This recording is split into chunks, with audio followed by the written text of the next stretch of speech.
ಲೋಕಸಭಾ ಚುನಾವಣೆ ನಡೀತಾ ಇದೆ. ಮೊದಲನೇ ಹಂತದ ಮುಗಿತು, ಎರಡನೇ ಹಂತದ ಚುನಾವಣೆಗೆ ತಯಾರಿ ತಗೋತಾ ಇದ್ದೀರಾ. ಇನ್ನೊಂದು 4-5 ದಿವಸದಲ್ಲಿ ಚುನಾವಣೆ ಪ್ರೊಸೆಸ್ ಎಲ್ಲ ಮುಗಿಯುತ್ತೆ. ಯಾವ ರೀತಿ ರೆಸ್ಪಾನ್ಸ್ ಮಾಡ್ತಾ ಇದ್ದಾರೆ ಸರ್? ಯಾಕಂತಂದ್ರೆ ಇಲ್ಲಿನ ಏನು ಅಭ್ಯರ್ಥಿ, ಲೋಕಸಭೆ ಅಭ್ಯರ್ಥಿ ಕೊಟ್ಟಂತವ್ರು ಇಲ್ಲಿ ಸೇವೆ ಸಲ್ಲಿಸಿರೋ ಅಂತವ್ರೆ, ಬೇರೆಯವರೆಲ್ಲ ಸ್ಥಳೀಯರಲ್ಲ ಅಂತ ಬಿಂಬಿಸ್ತಾ ಇದ್ದಾರೆ. ತಾವು ಅದ್ರ ಬಗ್ಗೆ ಏನೊಂದು ಅಭಿಪ್ರಾಯ ವ್ಯಕ್ತಪಡಿಸ್ತೀರಾ ಸರ್? 2024 ಚುನಾವಣೆಯ ನಿಮಿತ್ತವಾಗಿ ನಮ್ಮ ಕಾಂಗ್ರೆಸ್ ಅಭ್ಯರ್ಥಿ ಆದಂಥ ಜಿ ಕುಮಾರ್ ನಾಯಕ್ ಸಾಹೇಬರು ಇಲ್ಲಿ ಸೇವೆಯನ್ನು ಮಾಡಿದ್ದಾರೆ. ಸೇವೆಯನ್ನು ಮಾಡಿ ಇಲ್ಲಿ 3 ವರ್ಷ DC ಆಗಿ ಕೆಲಸವನ್ನು ಮಾಡಿ ಮತ್ತು 17 ವರ್ಷ ಈ ಉಸ್ತುವಾರಿ ಸೆಕ್ರೆಟರಿಯಾಗಿ ಉಸ್ತುವಾರಿ ಕೆಲಸಗಳನ್ನು ಮಾಡಿದ್ದಾರೆ. ಅದಕ್ಕಾಗಿ ಅವರು ಚಿರಪರಿಚಿತರು. ಅವರು ಅಲ್ಲೇ ಇಲ್ಲಿ ಅನ್ನೋದಕ್ಕಿಂತ ಇಲ್ಲಿಯವರೇ, ಸ್ಥಳೀಯವರೇ. ಅವರು ಹೆಚ್ಚು ಕಡಿಮೆ ಹೇಳಬೇಕಂದ್ರೆ ಸ್ಥಳೀಯವರು ಇದ್ದುಕೊಂಡು ಅವರ ಕೆಲಸ ಕಾರ್ಯಗಳಲ್ಲಿ ಒಳ್ಳೆ ರೆಸ್ಪಾನ್ಸಿಬಲ್ ಇದೆ, ಚೆನ್ನಾಗಿದೆ. ನಾವು ಎಲ್ಲರೂ ಕೂಡಿಕೊಂಡು ನಾವು ಮಾಡುವಂಥ ಕೆಲಸ ಮಾಡಿ ನಮ್ಮ ಪಕ್ಷದ ಶಕ್ತಿಯನ್ನು ವೃದ್ಧಿಪಡಿಸೋ ರೀತಿಯಲ್ಲಿ ಕೆಲಸ ಮಾಡಿ ಗೆಲ್ಲಿಸುವಂಥ ರೀತಿಯಲ್ಲಿ ನಾವು ಕೆಲಸ ಮಾಡ್ತೀವಿ. ಸರ್, ಯಾವ ಒಂದು ಅಜೆಂಡಾ ಇಟ್ಕೊಂಡು ಮತಯಾಚನೆ ಮಾಡ್ತಾ ಇದ್ದೀರಾ ಸರ್? ಈಗೇನು ಸರ್ಕಾರ 5 ಗ್ಯಾರಂಟಿಗಳು ಕೊಟ್ಟಿದೆಯಲ್ಲ, ಅದ್ರ ಬಗ್ಗೆ ಮಹಿಳೆಯರು, ಜನರು ಏನು ಅಭಿಪ್ರಾಯ ವ್ಯಕ್ತಪಡಿಸ್ತಾ ಇದ್ದಾರೆ ಸರ್? ಸರ್ಕಾರ ಯಾವ ರೀತಿಯಾಗಿ ನುಡಿದಂತೆ ನಡೆದಂಥ ಸರ್ಕಾರ ನಮ್ಮದು. ಅದರಂಗೆ 5 ಗ್ಯಾರಂಟಿಗಳನ್ನು ಅನುಷ್ಠಾನ ಕೊಟ್ಟಿದ್ದಾರೆ. ಮತ್ತು ಮುಂಬರುವಂಥ ನಮ್ಮ ಲೋಕಸಭೆಯಲ್ಲಿ ಬಂದರೆ ಮಹಿಳೆಯರಿಗಾಗಿ 1 ಲಕ್ಷ ರೂಪಾಯಿ ಕೊಡುಗೆಯನ್ನು ಕೊಡುವಂಥ ವ್ಯವಸ್ಥೆಯನ್ನು ಮಾಡ್ತಾ ಇದ್ದೇವೆ. ಮತ್ತು ಇನ್ನೂ ಕೆಲವು ವರ್ಗೀಕರಣ ಮಾಡುವಂಥ ಕೆಲಸದಲ್ಲಿದ್ದಾರೆ. ಅಂಥವೆಲ್ಲ ಮಾಡಿ ನಮ್ಮ ಕೇಂದ್ರ ಸರ್ಕಾರ ಬಂದರೆ ಮಹಿಳೆಯರಿಗೆ ತಿಂಗಳಿಗೆ 8,333 ರೂಪಾಯಿ ಒಂದು, ನಮ್ಮ ರಾಜ್ಯ ಸರ್ಕಾರದ 2 ಕೂಡಿ 10,000 ರೂಪಾಯಿ ಸಂಬಳವನ್ನು ಸಿಗುತ್ತೆ. ಒಂದು ನೌಕರಿ ಮಾಡಿದಷ್ಟು ಸಂಬಳ ಕೊಡುವಂಥ ವ್ಯವಸ್ಥೆಯಲ್ಲಿ ನಾವು ಮಾಡ್ತಾಯಿದ್ದೇವೆ. 100% ಕೇಂದ್ರ ಸರ್ಕಾರ ನಮ್ಮದು ಬಂದರೆ, ಈಗ ರಾಜ್ಯ ಸರ್ಕಾರ 2,000 ಕೊಡ್ತೀವಿ. ಕೇಂದ್ರ ಸರ್ಕಾರ ನಮ್ಮದು ಬಂದರೆ ಕೆಲವೊಂದುಗಳನ್ನು ಏನು ಅದಾನಿ ಅಂಬಾನಿಗೆ ಏನು ಸಬ್ಸಿಡಿ ಕೊಟ್ಟಾರ, ಆ ಸಬ್ಸಿಡಿಯನ್ನು ನಮ್ಮ ರಾಜ್ಯದ ಜನತೆ ಮಹಿಳೆಯರಿಗಾಗಿ ಕೊಡುವಂಥ ವ್ಯವಸ್ಥೆಯನ್ನು ಮಾಡ್ತಾಯಿದ್ದೇವೆ. ಸರ್, ಈಗೇನು ಲೋಕಸಭಾ ಚುನಾವಣೆ ಕಳೆದ ನಂತರದಲ್ಲಿ ಈ ಗ್ಯಾರಂಟಿಗಳಿಲ್ಲ ಅಂತ ವಿರೋಧ ಪಕ್ಷದವರು ಹೇಳ್ಬೋತಾರೆ, ಅದ್ರ ಬಗ್ಗೆ ನೀವು ಯಾವ ರೀತಿ ಸಮರ್ಥನೆ? ಅವರು ಕೈಲಾಗಲಾರ್ದು ಹೇಳ್ಕೊಂತಾರೆ. ನಾವು ಮಾಡುವಂಥ ಕೆಲಸದಲ್ಲಿ ನಮ್ಮ ರಾಜ್ಯದ ಮುಖ್ಯಮಂತ್ರಿಗಳಾದಂಥ ಸಿದ್ದರಾಮಯ್ಯ ಸಾಹೇಬರು ಸಬಲೀಕರಣರಿದ್ದಾರೆ. ಒಳ್ಳೆಯ ರೀತಿಯಾಗಿ ಯಾವ ರೀತಿಯಲ್ಲಿ ಹಣ ತೆಗಿಬೇಕು, ಯಾವ ರೀತಿ ಕೊಡಬೇಕು ಅನ್ನೋ ರೀತಿಯಲ್ಲಿ ಅವರು ಕೆಲಸವನ್ನು ಮಾಡ್ತಾಯಿದ್ದಾರೆ. ಆ ಕೆಲಸ ಕಾರ್ಯಗಳಲ್ಲಿ ನಮ್ಮ DCM ಮತ್ತು CM ಇಬ್ಬರು ಒಳ್ಳೆಯ ಇದು ಮಾಡಿಕೊಂಡು ಯಾವುದನ್ನು ನಿಲ್ಲಿಸಲ್ಲ. ನಮ್ಮ ಸರ್ಕಾರ ಇರುವವರೆಗೂ ನಾವು ಯಾವುದನ್ನು ನಿಲ್ಲಿಸಂಗಿಲ್ಲ. ಸರ್, ಅಮಿತ್ ಶಾ ಅವರು ಏನು ಹೇಳ್ಕೊತಾರೆ, ಏನು BJP ಸರ್ಕಾರ ರಚನೆ ಆದರೆ ದಲಿತರಿಗೆ ಮತ್ತೆ ಏನು ಹಿಂದುಳಿದ ವರ್ಗದವರ ಮೀಸಲಾತಿ ರದ್ದು ಮಾಡ್ತೀವಿ ಅಂತ ಹೇಳ್ತಾರೆ. ಎಷ್ಟು ಸಮಂಜಸ ಸರ್ ಅದು ನೋಡಿ, ಅವರು ಗೆದ್ದು ಬಂದರೆ ತಾನೇ ಮಾಡ್ತಾಡೋದು. ಅವ್ರು ಗೆದ್ದು ಬರಲಿ, ಅವ್ರ ಸರ್ಕಾರ ಆಗಲಿ, ಅವಾಗ ನೋಡೋಣ. ಅಲ್ಲಿವರೆಗೂ ಅವ್ರಿಗೇನು ಮಾಡೋಕ್ಕಾಗಲ್ಲ, ನಾವೇನು ಮಾಡೋಕ್ಕಾಗಲ್ಲ. ಅದಕ್ಕೆ ಆ ಸರ್ಕಾರ ಅವ್ರದ್ದು ಬಂದತ್ನಾಗ ಬಹುಮತ 1/3 ಬಹುಮತ ಬೇಕು. ಯಾವುದೇ ಚೇಂಜ್ ಮಾಡ್ಬೇಕಾತಂದರೆ ಅಷ್ಟು ಬರಲಿಕ್ಕಿಲ್ಲ, ಅವ್ರ ಕಡೆ ಆಗಲಿಕ್ಕಿಲ್ಲ. ನಮ್ಮದು ಸರ್ಕಾರ ಬರ್ತಂತ ನಾವು ಅಷ್ಟು ಯೋಚನೆ ಇಟ್ಕೊಂಡಿದ್ದೇವೆ. ಏನೋ ದೈವ ಜನ ಯಾವ ರೀತಿಯಾಗಿ ಸ್ಪಂದನೆ ಮಾಡ್ತಾರೆ, ಆ ಸ್ಪಂದನೆ ಪ್ರಕಾರವಾಗಿ ಮೊದಲಾಗಿ ಅಂತಿದ್ರು, ನಮ್ಮಲ್ಲೇ ಒಂದೇ ಇತ್ತು ನಮ್ಮದು. ಇವತ್ತು ಇದು ನಮ್ಮ ಲೋಕಸಭಾ ಚುನಾವಣೆಯಲ್ಲಿ 18ರಿಂದ 20 ಬರ್ತೀವಿ ಅಂತ ನಾವು ಅಂತೀವಿ. ತಾವು ನೋಡ್ಕೊಂಬರ್ಬೇಕು. ನಾನು ನೋಡೋದಕ್ಕೆ, ನಾ ಹೇಳೋದಕ್ಕಿಂತ ಅಲ್ಲಲ್ಲ ಅಲ್ಲಲ್ಲ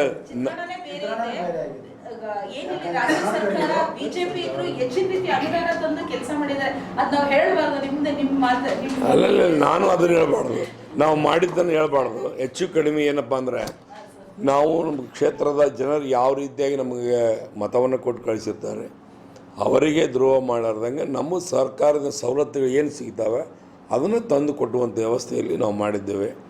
ಈ ಗಾರ್ಡನ್ ಮಾಡಿದ್ದೇವೆ, ಕೋರ್ಟ್ ಮಾಡಿದ್ವಿ, ಮಕ್ಕಳ ಆಸ್ಪತ್ರೆ ಮಾಡಿದ್ದೀವಿ, ಇನ್ನೊಂದು ಕ್ರೀಡಾಂಗಣ ಮಾಡಿದ್ದೀವಿ. ಇದು ಓನ್ಲಿ ಇದರೊಳಗೆ ಸಬ್ ರಿಜಿಸ್ಟರ್ ಆಫೀಸ್ ಮಾಡಿದ್ದೀವಿ. ಇನ್ನೂ ಮಾಡುವಂಥ ಕೆಲಸ ಭಾಳ ಇದ್ದವು. ಇವತ್ತು ನಮ್ಮ ಜನಗಳ ನನ್ನ ಪರಾಜಿತಗೊಂಡಿದ್ದರಿಂದ ಭಾಳ ವಿಚಲಿತರಾಗಿದ್ದಾರೆ.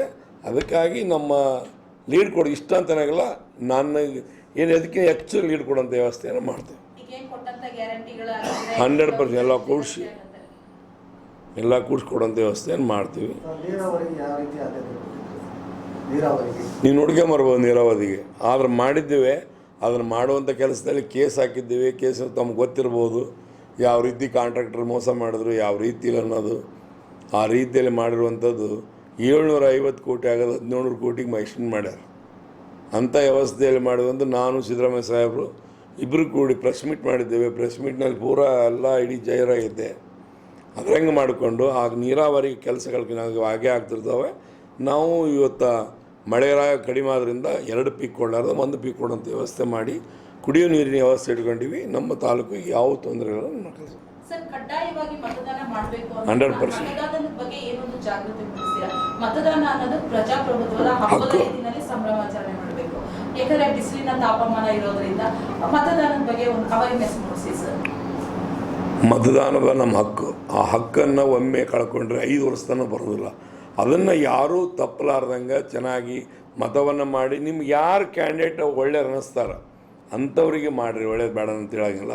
ಯಾಕಂದ್ರೆ ನಮ್ಮ ಪಕ್ಷದ ಅಭ್ಯರ್ಥಿ ಯಾವ ರೀತಿ ಕೆಲಸ ಮಾಡ್ತಾನೆ, ಯಾವ ರೀತಿ ಇಲ್ಲ ರೀತಿ. ಇವಾಗ ಅವ್ರಿಗೆ 60 ವಯಸ್ಸು ಮುಗಿದು 61ಕ್ಕೆ ಬಂದರೂ ಅವ್ರು ಎಂಥ ಇದ್ದಾರೆ, ಆ ರೀತಿಯಾಗಿ ಕೆಲಸ ಮಾಡೋ ರೀತಿಯಲ್ಲಿದ್ದಾರೆ. ಅವರು ಭಾಳ ಬರಲಿಲ್ಲ ಅಂದ್ರೆ ಇಲ್ಲಿ ನಾವು ಇದ್ಕೊಂಡು ಸ್ಥಳೀಯರು ನಾವು ಅವ್ರ ಕಡೆಯಿಂದ ಕೆಲಸ ತೊಗೊಂಡು ಸಾರ್ವಜನಿಕರಿಗೆ ಕೇಂದ್ರ ಸರ್ಕಾರದ ಅನುದಾನ ಎಷ್ಟು ಬರ್ತಾರೋ ಅಲ್ಲಿ ಮಾಡಿ ಉಳಿಕೆದನ್ನು HKDಯಲ್ಲಿ ತೊಗೊಂಡು ಕಾಯಿಸಿ ಅನುದಾನವನ್ನು ಸದ್ಬಳಕೆ ಬಿಡುವಂಥ ಕ್ಷೇತ್ರದ ಜನತೆಗೆ ಮಾತು ಕೊಡೋದು. ಅದು ತಪ್ಪದೇ ಮತದಾನ ಮಾಡಿರಿ ಅಂತ ನಾನು ಅವ್ರಿಗೆ ಸಂದೇಶ ಕೊಡ್ತೀನಿ. ಜನರ ಮಧ್ಯದಲ್ಲಿ ಹೋಗ್ಬೇಕಾದಾಗ ನಾವು ಹಿಂದೆ ಹುಲಿಗೇರಿ ಸಾಹೇಬ್ರ ಅಭಿವೃದ್ಧಿಗಳು ಮತ್ತು ಈಗಿನ 5 ಗ್ಯಾರಂಟಿಗಳನ್ನು ಇಟ್ಕೊಂಡು ನಾವು ಜನರ ಮಧ್ಯದಲ್ಲಿ ಹೋಗ್ತಿದ್ದೀವಿ.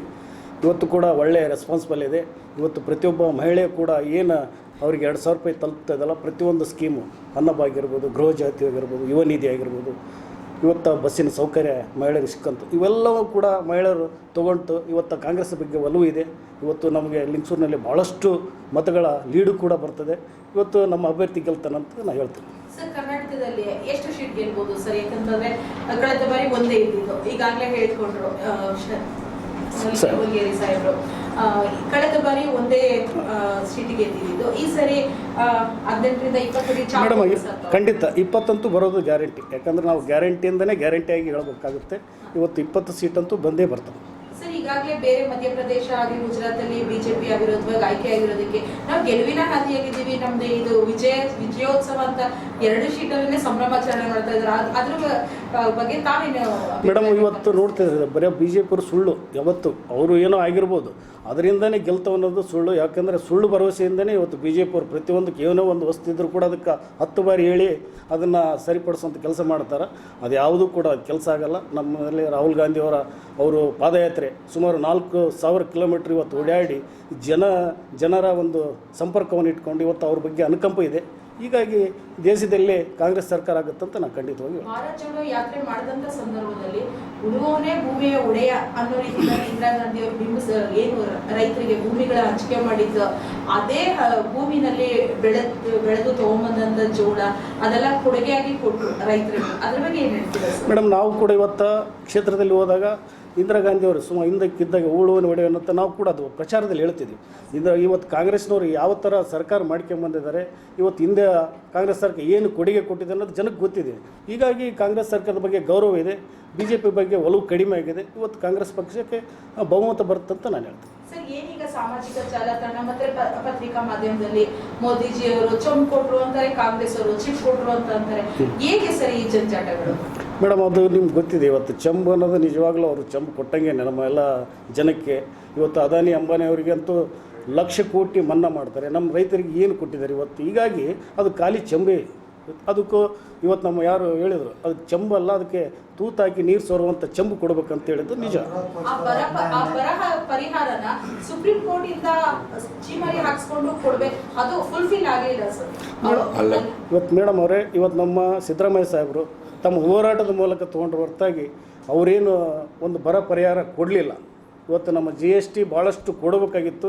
ಅವರು ಕಡಿಮೆ ಅಂತರದಿಂದ ಇವತ್ತು ಹೋರಾಟ ಮಾಡಿ ತೊಗೊಂಡ್ರ ಹೊರತಾಗಿ ತಾರತಮ್ಯ ಅಂತೂ ಮಾಡಿದ್ದಾರೆ. ಇವತ್ತು ಅದು ಜನಕ್ಕೆ ಗೊತ್ತಿದೆ. 100 ರೂಪಾಯಿದಲ್ಲಿ 13 ರೂಪಾಯಿ ಅದಕ್ಕೆ 100 ಬಿಟ್ಬಿಟ್ಟಂತ ವ್ಯವಸ್ಥೆ ಇಲ್ಲಿ ಮಾತಾಡ್ತಾರೆ. ಈಗ ನಮ್ಮ ರಾಜ್ಯ ಸರ್ಕಾರದಿಂದ ತೆರಿಗೆ ಹೋಗ್ತಿರೋದು 4 ಲಕ್ಷ ಕೋಟಿ ಮೇಲೆ. ಹೌದು. ಅವ್ರು ನಮ್ಗೆ ಕೊಡ್ತಾ ಇರೋದೇನು 13 ರೂಪಾಯಿ. 13 ರೂಪಾಯಿದಲ್ಲಿ ಉಳಿದಿದ್ದ ದುಡ್ಡು ಎಲ್ಲಿ ಹೋಯ್ತು? ಅವ್ರು ಇರ್ಬೋದು, ನಮ್ಮ ಪಾಲು ಸರಿಯಾಗಿ ನಮ್ಗೆ ಕೊಟ್ಟರೆ. ಡಿ ಕೆ ಸುರೇಶ್ ಅವ್ರು ಹೇಳ್ತಾ ಇದ್ದಾರಲ್ಲ ಸರ್, ನಮ್ಮ ತೆರಿಗೆ ನಮ್ಮ ಹಕ್ಕು. ಅದೇ ಅದಕ್ಕಾಗಿ ನಮ್ಮ ಅದು ಕೇಳೋದು ನೀವೇನು ಕೇಳ್ತಾ ಇದ್ರಲ್ಲ, ಆ ಚಂಬು ಗಿಂಬು ಅಂದ್ರೆ ಚಂಬು ಅದಕ್ಕೆ ಹೇಳೋದು. ಖಾಲಿ ಚಂಬು ಕೊಡ್ತಾರೆ, ನಮ್ಮ ತೊಗೊಳೋದು ಜಾಸ್ತಿ ಕೊಡೋದು ಕಡಿಮೆ ಅನ್ನೋದ್ನಾಗ ಅದನ್ನು ಬರ ಪರಿಹಾರ 1500 ಕೋಟಿ ಕೊಡಬೇಕು. ಬರೀ 15,000 ಕೋಟಿ ಕೊಡಬೇಕು. ಬಟ್ ಅವರು 3,000 ಕೋಟಿ ಚಿಲ್ಲರೆ ಕೊಟ್ಟಿದ್ದಾರೆ, ಅದನ್ನು ಇನ್ನೂ ಕಡಿಮೆ. ಅದಕ್ಕೆ ಇನ್ನೇನು ಕೋರ್ಟಿಗೆ ಹೋಗಿ ನಮ್ಮ ಬರುವಂಥ ಎಷ್ಟು ಬರಬೇಕಾಯ್ತು ಅಷ್ಟು ಕೊಡಿ ಅಂತೇಳಿ ಆರ್ಡರ್ ಮಾಡಿಸ್ಕೋಬೇಕು. ಅಲ್ಲಿವರೆಗೂ ಹಿಂಗೆ ಹೋರಾಟ ನಡೀತಿರುತ್ತೆ. Thank you. ಏನಿಲ್ಲ.